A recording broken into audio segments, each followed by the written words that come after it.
тұмандағы бейне. Айсара демін ішке тартып, қозғалысқа назар аударды. Тұманның ішінен қараңғы силуэт жақындап келе жатты.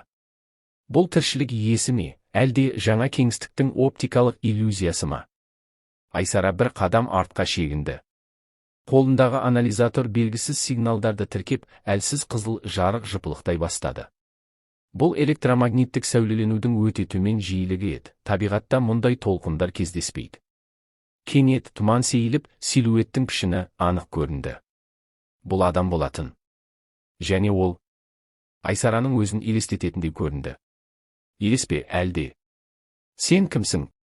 Деп сыбырлады Айсара, тамағы кеуіп кеткендей. Силуэт жақындап келді. Қара көлеңке Айсараның қимылдарын қайталайтындай, оның әр қозғалысына синхронды жауап берді. Мен сенің болашағыңмын.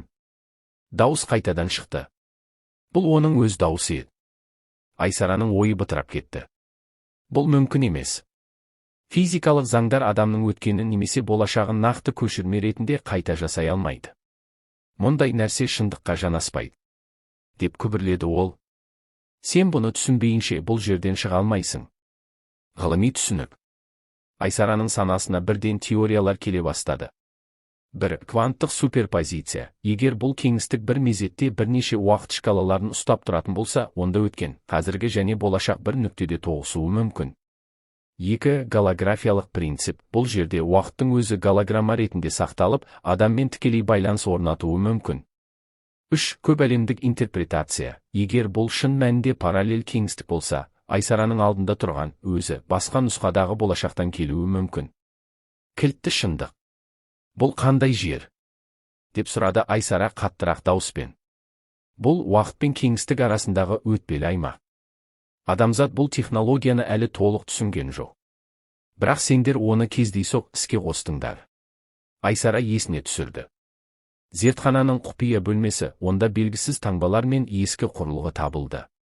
Егер бұл құрылғы уақыт кеңістігіне кіруге мүмкіндік беретін болса, демек олар белгісіз бір нәрсені ашып жіберді. Қалғандар қайда? Олар уақыттың басқа нүктелеріне бөлініп кетті. Айсараның денесі мұздап кетті. Егер бұл рас болса, команда мүшелері қайтып орала ала ма? Қашу мүмкіндігі бар ма? Силуэт жақындады.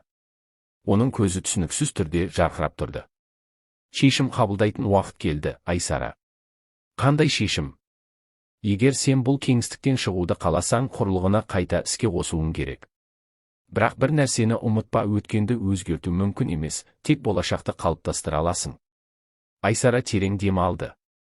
Егер құрылғыны дұрыс пайдаланбаса, олар уақыт тұзағында мәңгі қалып қоюы мүмкін. Ол қайтадан айналасына көз жүгіртті. Тұманның арасында әлсіз жыпылықтаған жарық көрінді. Бұл порталдың ашылатын нүктесі болуы мүмкін. Айсара шешім қабылдауға тиіс еді. Не тәуекел етіп, порталға бет алады, не белгісіз уақыт кеңістігінде мәңгі қалады. Бір бөлімде Айсара құрылғына қайта іске қосуға тырысады. Бірақ бұл оңай емес. Ол команданың қалған мүшелерін таба ала ма? Бұл технология адамзатқа қайдан келген? Жалғастыра берейін бе? Бір бөлім. Айсараның басы айналды.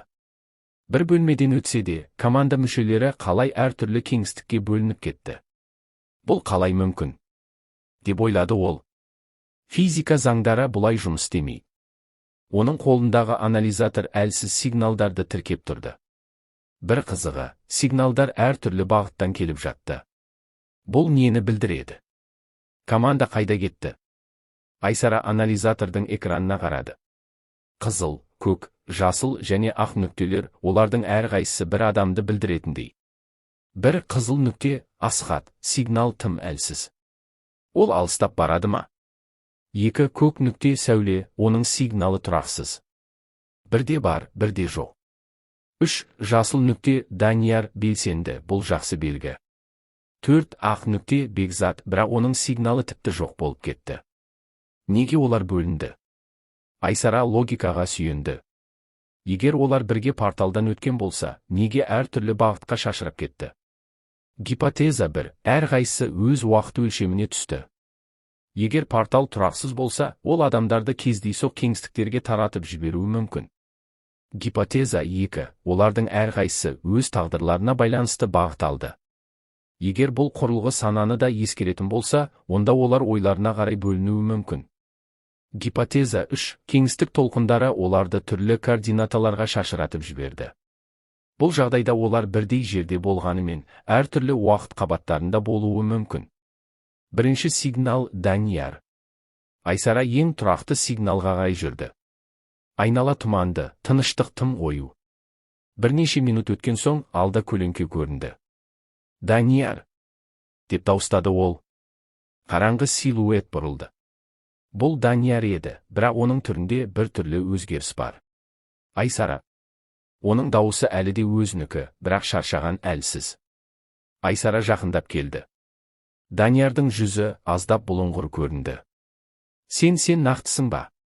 Білмеймін деп жауап берді Данияр. Мен осында келген кезде уақыт өзгеше ағып жатқандай болды. Денемді көре аламын, бірақ сезіне алмаймын. Бұл қандай кеңістік? Айсара бірден түсінді. Сен уақыт ағында қалдың. Не? Яғни сен әлі толық бекіген жоқсың. Егер тез әрекет етпесек, сен бұл кеңістіктің бір бөлігіне айналасың. Даниярдың көзіндегі үрей байқалды. Ал мен басқа жігіттерді көрген жоқпын. Бірақ бір қызық нәрсе болды. Не? Бір сәтке мен Асхатты көрдім. Бірақ ол мені байқамады. Асхат басқа уақыт қабатында ма? Айсара ойланып қалды. Егер Асхат оны көрмесе, бұл оның басқа кеңістікте екенін білдіруі мүмкін. Демек, біз тек әртүрлі кеңістікте ғана емес, әртүрлі уақыттамыз. Шешім қандай? Айсара анализаторды қайта іске қосты. Егер оларды бір кеңістікке жинай алмаса, команда мүшелері бір-біріне мүлде ажырап қалуы мүмкін. Меніңше, құрылғының бастапқы нүктесіне қайта баруымыз керек. Данияр басын изеді. Бірақ басқаларды қалай табамыз? Сигналдар әлі де бар. Егер біз бір-бірімізді көрмесек те, байланыс орната аламыз. Екеуі бірге қозғалды. Бірақ олардың алдында ең үлкен сұрақ тұрды. Қалғандары тірі ме? Ал олар өткен бе, болашақ па, әлде басқа бір нәрсенің ішінде ме? Бөлімде сәуле туралы шындық ашылады. Асхаттың сигналы неге әлсіреп барады? Бекзат неге мүлде көрінбейді? Жалғастыра берейін бе?